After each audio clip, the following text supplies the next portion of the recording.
एक अनजानी आशंका से सुधा का मन सिहर जाता है, पर वह इस पर विश्वास करना नहीं चाहती। सुबह से ही सामने वाला दरवाज़ा नहीं खुला था। अखबार बाहर ही पड़ा था। कहीं काकी? नहीं नहीं, वह बुदबुदा उठती है। वह मन ही मन सोचती है, रात को तो काकी बच्चों को बुला रही थी। उसके मन में शंका फिर जोर मारती है। इस उम्र में पलक झपकते कब क्या हो जाए। हो सकता है रात देर से सोई हो और नींद न खुली हो। वह आश्वस्त होने की कोशिश करती है, पर रोज़ सुबह तो वे 5 बजे से खटर-पटर करने लगती हैं। मन में शंका का बीज फिर प्रस्फुट होता है। वह गैस पर चाय का पानी चढ़ा आकाश को आवाज़ देती है, सुनो, उठो ना, सामने वाली काकी अभी तक नहीं उठी हैं। ओह, मुझे नहीं तो काकी को तो सोने दो, बेचारी का बुढ़ापा है। वह फिर करवट बदल लेता है।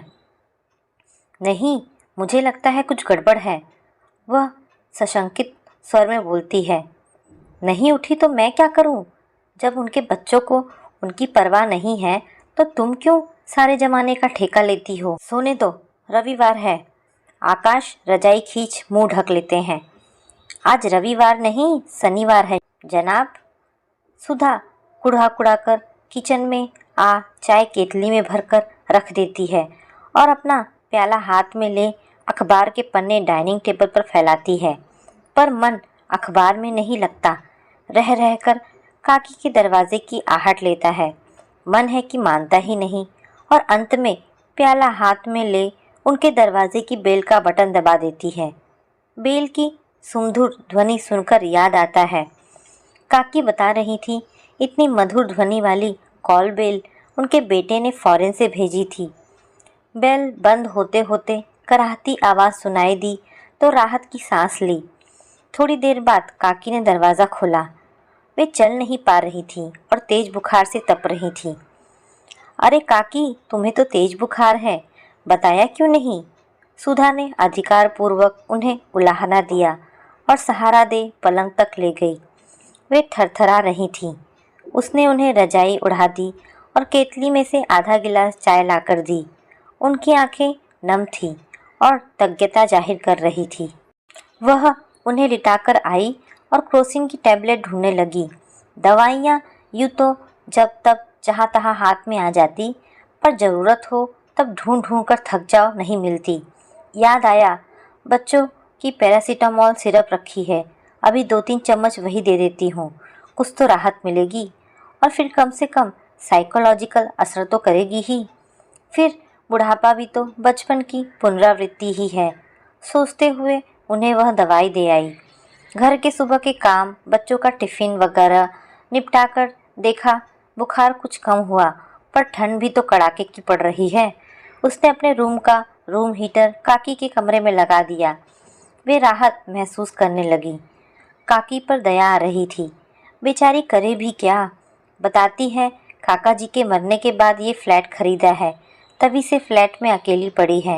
एक बेटा कहीं विदेश में है, बेटा बहू नौकरी करते हैं, उनके पास समय भी नहीं रहता। फिर वहाँ विदेश में मेरा मन लगेगा क्या? यह कहकर वे बात हमेशा ख़त्म कर देती। कभी कभी भावुक क्षणों में बोल जाती, ये तो अच्छा हुआ पति ग्रेजुएटी का रुपया और पेंशन छोड़ गए, जो आश्रय के लिए पर्याप्त है। पर क्या जीने के लिए केवल यही चाहिए? आज रह रहकर सुधा को यही दार्शनिकता सूझ रही थी। क्या रखा है जीवन में? मरते खपते बच्चे बड़े करो, और अंत में इस पीड़ा के साथ क्या रखा है बुढ़ापे में? सूर्यास्त की तरफ बढ़ते जीवन, संध्या के दौर से गुजरते हुए परिवार की उपेक्षा का जहर। क्या नियति केवल आंगन भर धूप, खिड़की भर आकाश ही होती है? यह अक्सर महसूस करती है कि काकी अपने अकेलेपन को बांटना चाहती हैं, कभी उसके बच्चों के साथ, कभी ऊपर वाले फ्लैट के बच्चों के साथ, कभी मेहरी को बुलाकर, कभी टीवी चलाकर। पर आजकल के बच्चों के पास वक्त कहाँ है? कॉन्वेंट में पढ़ने वाली यह पीढ़ी कंप्यूटर युग की जनरेशन है। इसके पास रिश्तों की मिठास वाला एहसास कहाँ है? अपनी ही नानी दादी के साथ बैठ ले तो बहुत। बेचारी काकी तो सामने वाले फ्लैट में रहती हैं, बच्चे अक्सर उसे भी सलाह देते हैं, मम्मा लाइफ में भावुकता नहीं चलती, वक्त कहाँ है इतना कि दूसरों के रोने रोते रहें। लेकिन वह अपना बचपन एक बड़े कुटुंब में बिताकर आई थी, पल पल पर ममता की छांव तले, सुरक्षा की छत्र छाया में प्यार और विश्वास के हाथ सिर पर रखे हुए। अम्मा, दादी, चाची, बड़ी माँ, बुआ, सब रिश्तों की महक उसके मन में अभी भी रची बसी है। किसी ने बालों में तेल डाला होता तो दूसरे ने पकड़ चोटी गूंद होती।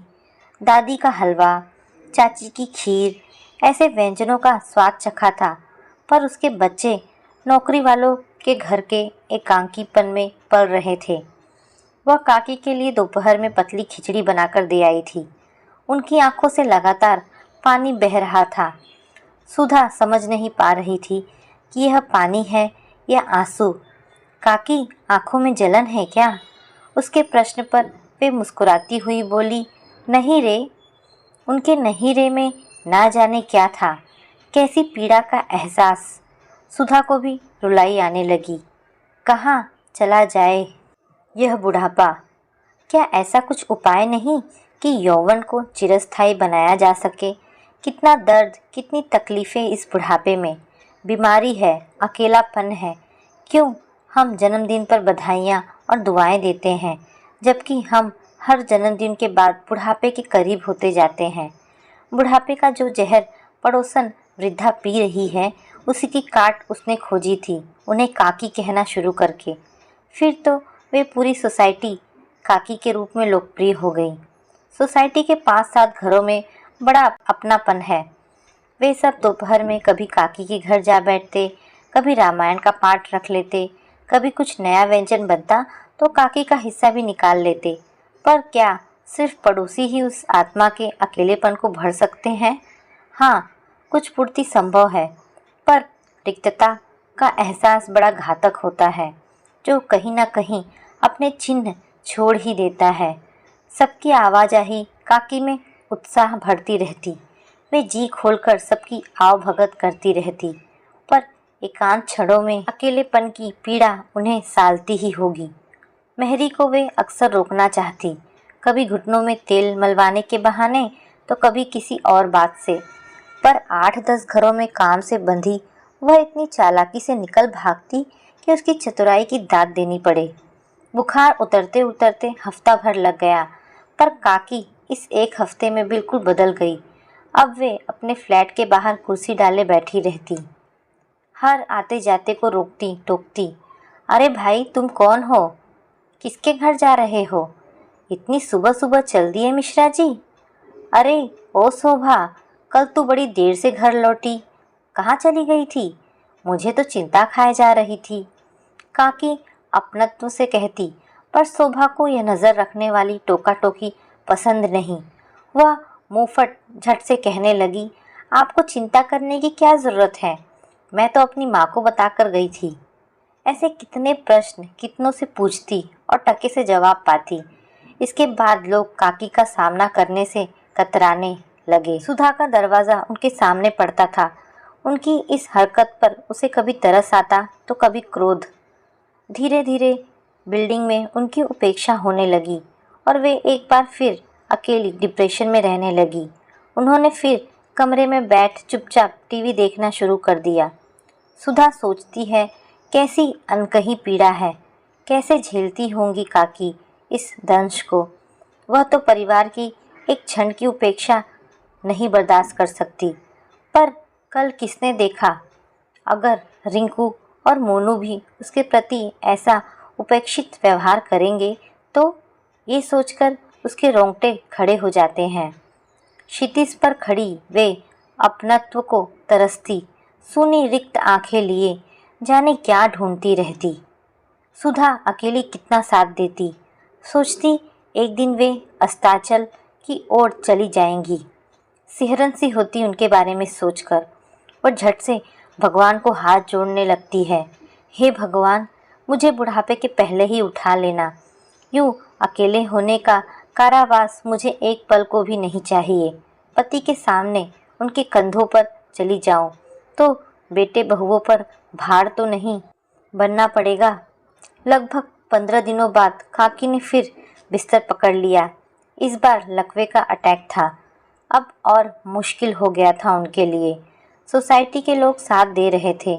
बारी बारी से सब ड्यूटी करते। मेहरी की जगह फुल टाइम बाई की व्यवस्था करवा दी। काकी अब भी चुप ही रहती। उनकी झुर्रियों से सिमटकर छोटी हो गई आंखें अब निर्विकार होकर भी किसी के इंतज़ार में रहती। एक दिन सुधा ने कंघी करते वक्त पूछा, काकी बेटे को खबर तो करने दो, क्या सोचेंगे वे लोग, कैसे पड़ोसी हैं। माँ की खबर तक नहीं करते। पर वे टाल गई। क्या कर लेगा आकर, उसका पता मुझसे गुम हो गया है। उसे लगा उनका कोई बेटा बेटा नहीं है। वे केवल लोगों की दया से बचने के लिए बेटे के होने की बात करती रही हैं। खैर जो भी हो, वह 3 बजे की चाय का प्याला ले काकी के पास पहुँचती है तो प्याला हाथ में देख उनके चेहरे की तलब बेचैन कर देती है।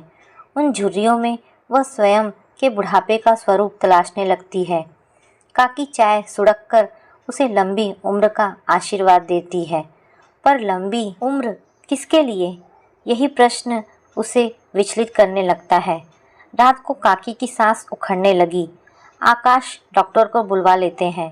कुछ कहा नहीं जा सकता, इनकी स्थिति गंभीर है। आप इनके बेटे को सूचना दे दीजिए। डॉक्टर का यह कहना हम बिल्डिंग वालों के लिए चिंता का विषय था। बेटे के आने तक अगर कुछ हो गया तो ममता का प्रश्न था। सूचना के बाद अमेरिका से आने में भी तो समय लगेगा। मिस्टर वर्मा ने चिंता जाहिर की। चौथे माले के मेहता जी ने सलाह दी, इनकी डायरी वायरी में ढूंढते हैं पता, सूचना तो देनी ही होगी। शायद काकी सबके चेहरे के भाव समझ रही थी। उन्होंने बुदबुदाकर कहा, तुम सभी मेरे बच्चे हो, मुझे विद्युत शवदाह गृह में दे देना।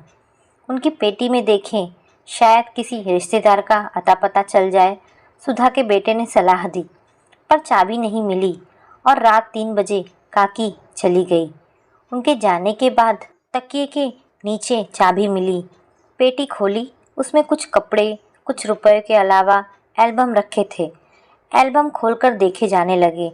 एक खूबसूरत गौर वर्णी माँ अपने बच्चों के साथ तरह तरह की मुद्रा में मिली। फिर बड़े होते बच्चों के साथ प्रौढ़ होती वही महिला पहचान में आने लगी। अरे ये सब तो काकी के ही फ़ोटो हैं। कुछ फ़ोटो खुद के हैं, कुछ पति के, कुछ बच्चों के। एक एल्बम और था उनके बेटे की शादी का। खोला तो चौथे माले वाले मेहता जी उसे पहचानते थे। अरे यह तो मेरी ब्रांच में ही काम करता है, आजकल ब्रांच मैनेजर है। अच्छा, इसका फ़ोन नंबर दफ्तर से ले लेते हैं। एल्बम आके देखा गया। स्पष्ट हुआ कि वह ब्रांच मैनेजर काकी का बेटा है। कुछ खरीद के बिल भी थे पेटी में। वे उन्हीं वस्तुओं के थे जिन्हें बताकर काकी कहा करती थी, ये मेरे बेटे ने अमेरिका से भेजी है। सारे राज खुल गए थे। एक बंद मुट्ठी की तरह जो खुल गई तो खाक की कहलाती है और बंद थी तो लाख की। पर काकी तुम्हारी मुट्ठी सदा बंद रही और खुली भी तो खाक नहीं हुई। उसमें बंद था एक माँ का आत्मसम्मान। तो काकी का नालायक बेटा यहीं रहता है। वर्मा जी बोले। हाँ, पर अब क्या करें, खबर दें? मेहता जी ने सवाल किया। काकी की पेटी में एक डायरी भी मिली, कुछ यादों को समेटने वाली। बेटे को सूचना दे दी गई। शव वाहन भी आ गया था।